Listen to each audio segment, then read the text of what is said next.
આજે આપણે રેન્ક કરીશું કે જો તમારે 10 વર્ષ માટે એસઆઈપી કરવી હોય તો કયા ફંડમાં કરવી જોઈએ.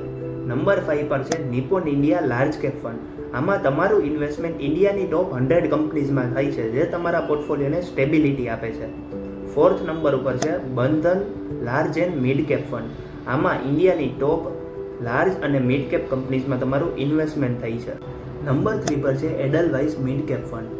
આમાં તમારું ઇન્વેસ્ટમેન્ટ ઇન્ડિયાની ટોપ મિડ કેપ કંપનીઝ જે આવનારા ભવિષ્યમાં લાર્જ કેપ બનવાની ક્ષમતા ધરાવે છે એવી કંપનીઝમાં તમારું ઇન્વેસ્ટમેન્ટ થાય છે. નંબર 2 પર છે HDFC flexi cap fund. Flexi cap fund તમારા પૈસા લાર્જ, મિડ અને સ્મોલ કેપ કંપનીઝમાં સિસ્ટમેટિક ઇન્વેસ્ટ કરી આપે છે. નંબર 1 જાણતા પહેલા વિડીયોને લાઇક અને શેર કરી દો. નંબર 1 ઉપર છે બંધન સ્મોલ કેપ ફંડ. આમાં તમને હાઈ રિસ્ક હાઈ રિટર્ન જોવા મળે છે અને 10 વર્ષ માટે બેસ્ટ છે. અને તમારે તમારા પોર્ટફોલિયો માટે ફ્રી ફાઇનાન્શિયલ એડવાઇસ જોતી હોય તો આજે જ ડીએમ કરી